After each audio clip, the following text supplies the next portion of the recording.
Well, hello everyone, and welcome to a new episode on Create Above and Beyond. And to start off this episode, we have our functional truck, car, minecart. As you can see, I can even be riding it, so it's actually pretty fun, and it's actually functional, sort of. We still need to make the loading area here work a little bit better. So if I jump off, there we go. Yeah, because it's currently not loading in anything, but it is working. And I could probably just change how this works right here. I could probably just do that, but let's just fix the loading issue here. Okay, now I think I have everything set up to make this work. I only need to toggle or just put an andesite funnel here. And whenever there's 8 kinetic things, this will toss them into the hopper, which will toss them down there. Oh god, this is a very bad tunnels, but whenever that thing tosses 8 kinetic mechanisms, they will come down here, they'll get pushed by this, they'll get put into this chute, which has a fan underneath who's actually blowing them upwards. Then there's another andesite funnel who's gonna put them into the minecart loader, and the loader then does its thing. It took a little bit of a brain power to actually do this correctly. But I think it's working fine. Of course, this may not be how I ended up like finalizing this, but I think this works, at least for now. And we should be getting kinetic mechanisms being dropped off over there. Let's just wait for the car to come back. Okay, so it's coming back now. So let's head on over there. It should actually kind of stop there. Yeah, it does. That's perfect. So it means that he's actually picking the things up. And if I come over here and wait for him to reach us, and here he comes in all its glory, it should stop as well here. Deposit everything.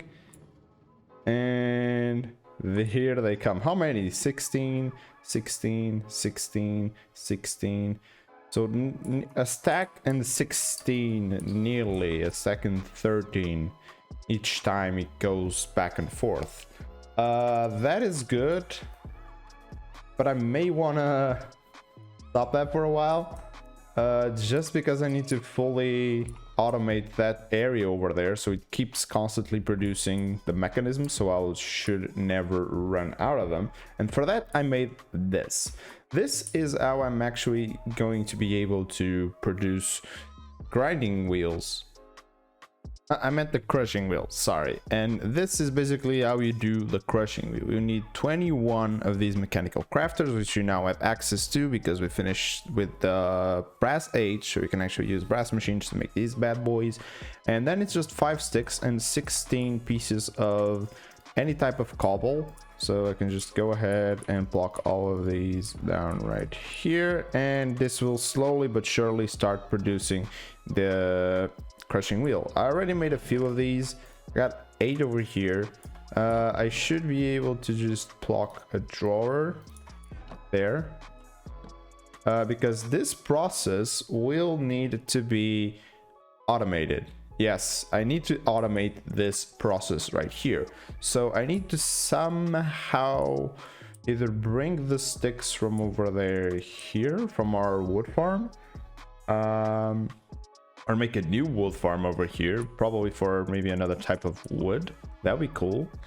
That means that we can actually keep producing these over and over again, because we now have access, or we will have access in the end of this episode, to an igneous extruder.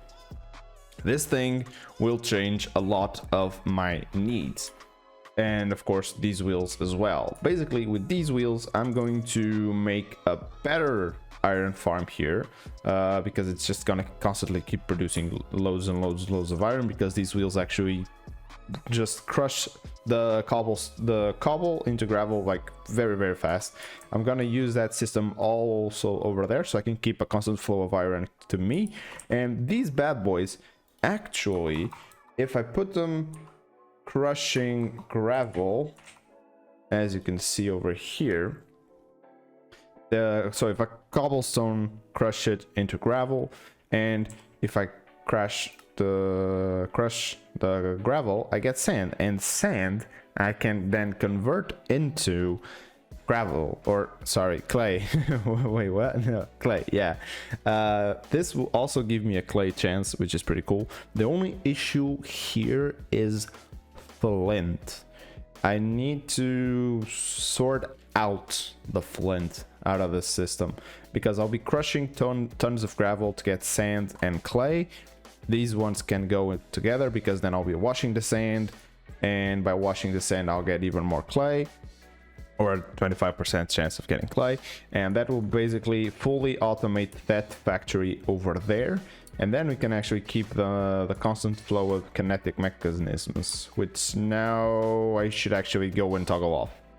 So my goal today is to reach Zinc Machinery, so we can actually do the igneous extruders. And in order to do that, we need to come over here and yeah, find a way, any way of automating lava. Yes, I will need to automate lava. I'll need to automate both of the vines, the weeping vine and the creeping vine. And we also need to find a blaze so we can put into a blaze burner, so then we can have the liquid soul. And then getting all those things ready to go, like liquid soul and then into lava. This will give us infernal mechanisms. And this actually takes a bucket of lava each time, so we need to be generating a decent amount of lava. Now, I think today we should start off with lava, because the other two are actually quite simple of automating.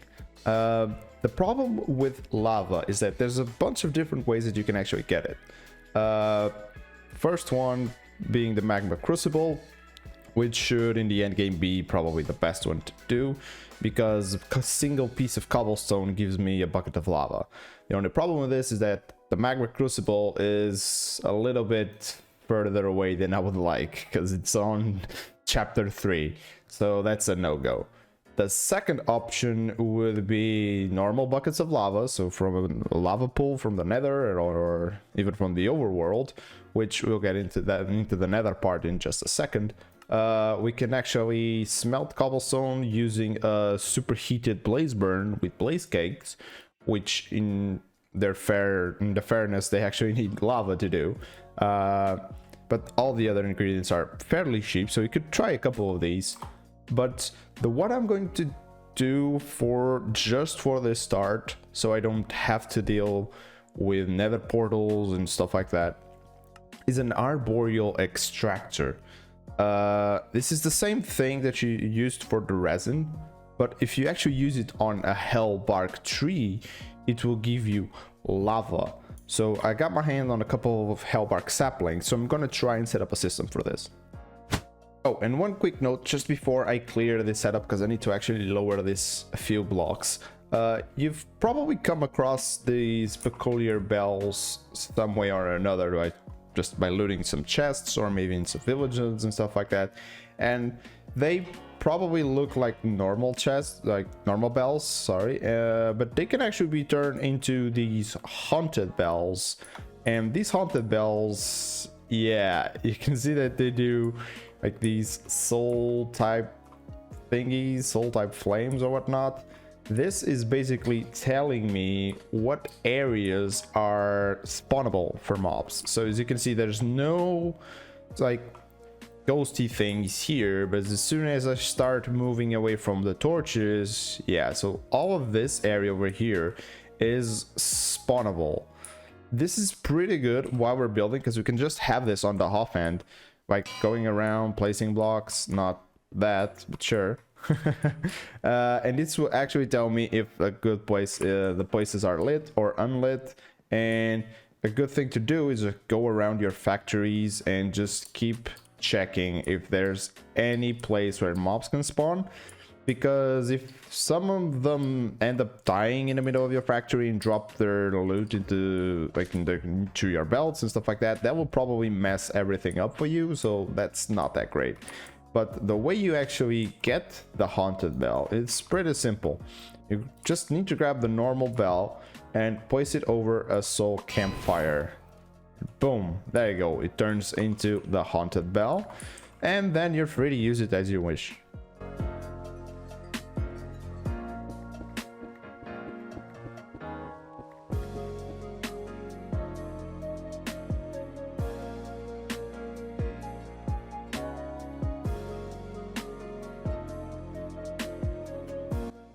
Okay, so it took a while because these trees, no, they don't always grow like this. They tend to just grow flat, and that doesn't actually produce any kind of lava. But now they're all like at the minimum size. I'm not sure if you can actually build them to work like this. I'll probably test that out off camera. You can actually just build them and don't need to actually plant them, but I was planting them, and we're starting to get some lava here and there, so we can now actually just start pumping this into a tank. And there you go, quick and easy lava automation. Now we have a capacity for 144 buckets of lava. We have 7 already, and there's a little bit more coming in, so yeah, we're just about on 8. So now on to the next part.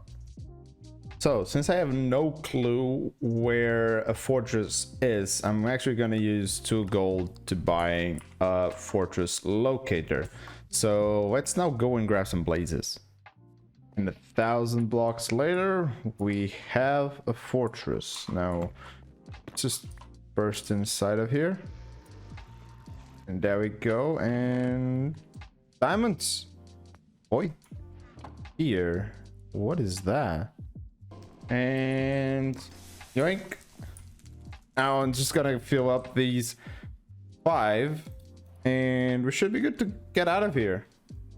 Well, I have all of them. I'm getting out of here. I don't need to stay here any longer.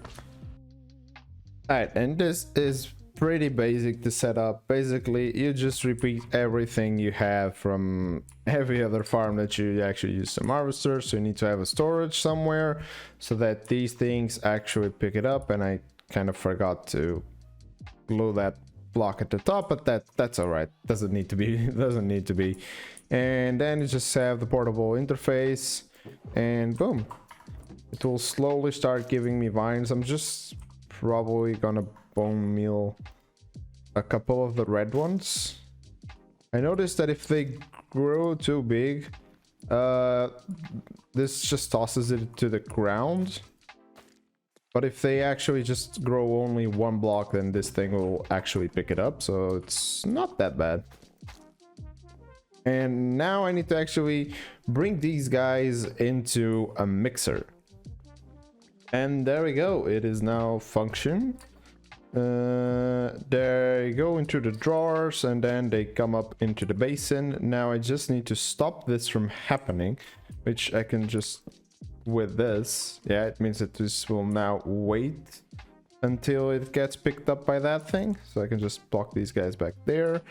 And now I need to power the mixer and make some sort of tank, so I can actually get the liquid soul into some place. Now I've put the boys burner in place, but it needs fuel. But does it take lava? It does take lava buckets, so I wonder if I can pump some of this lava into him.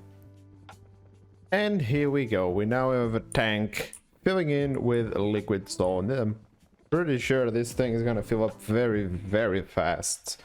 So I could either get this thing pumped up into the blaze, or I could just give it manually, because I don't think I'll be needing that much liquid soul. And now with all the spouts in place, I can just block this here, and hopefully, there we go. Yes, and now lava number 1, lava number 2, lava number 3, bam! And coming into here, infernal mechanisms. Is the quest done now? Oh, I still need the bucket of liquid soul. There we go, liquid soul. Now I can just toggle that on, toggle this thing on already, and now I just need to make a zinc machine, which means I need a zinc casing, so I just need to make, this is pretty easy, and I can do zinc machines. So now with the access to these new machines, I've already redid a little bit of part here. So if we get off the amazing car that's loading everything back to the second factory, yeah, this is new. We now have a cobblestone generator or an igneous extruder, so that's a lot simpler. It doesn't need a miner, it doesn't need anything, it just works on itself. It just needs lava and water and produces cobble. Cobble gets smashed into gravel, gravel gets smashed into sand. And wait a minute, why is it taking so long to do this? It was meant to be very fast, this one. I don't know, because I had this thing backlogged, but basically what happens over there is it turns into sand, sand gets over here, gets pushed all the way here. If it's sand, it's gonna stay there and get washed. If it's flint, it's gonna get picked up into that jar over there, and that makes it a lot simpler. But this thing was producing tons. Now it seems to have slowed down. I wonder why. Well, I don't think it really matters because everything has a constant supply of everything. I think if anything is gonna bottleneck me now is probably gonna be andesite. Because this thing is going down, down, down, and down. Every now and then it just keeps going down, like very slowly. But I don't think we need to worry about that because we have a decent supply here. We have 3 stacks of this piling up. And all of these ones have already been loaded by our amazing car, which I think is down here. No.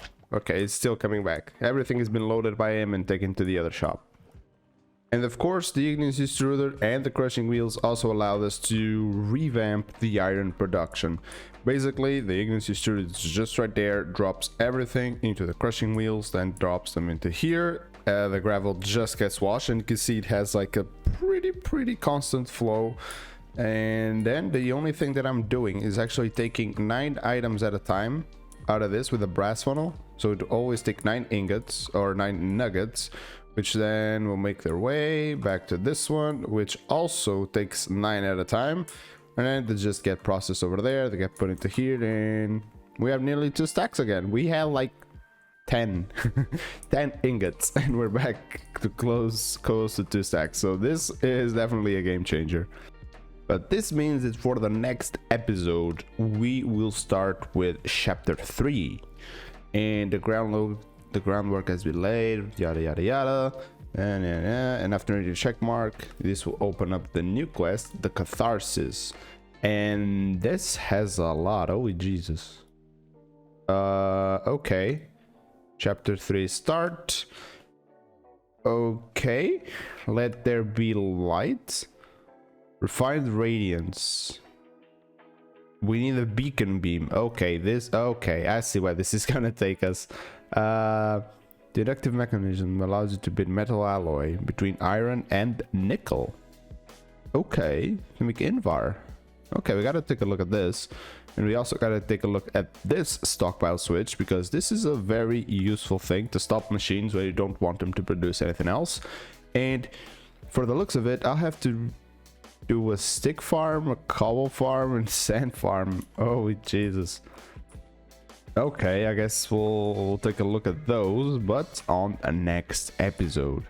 The automation here is really starting to make things a lot simpler, as you can see by this thing. Like, this is so much simpler, it takes a lot less gears. It's much more compact, I should say, and faster as well, because I had 2 millstones and a bunch of gears just rotating so I can actually power things. This is much simpler, this is much better to use. And the only thing that it's now starting to bottleneck me is power. Yeah, so for the next episode, I need to take a look at the flywheels, because those things generate so much power, like so much power. I should have like a couple of these spread around like each area, so each of my factories. This is technically going to be storage. Yeah, storage. This is storage. I gotta change this. Yeah, I gotta change this. Like, now I have access to this, to the drawer controller. Yeah, the drawer controller, which is a zinc machine and a piece of diamond, and I can do this. And I can also do pipes. The pipe mod is a thing. The pretty pipes mod, and I can do these pipes. These pipes are really good, so I will take a look at that and try and centralize my storage properly, because this is not good storage. With that said, hope you guys enjoyed the video. Don't forget to like, subscribe if you haven't, and hit the bell, because then you'll get notified when I do uploads. So alright guys, see you in the next one. Bye.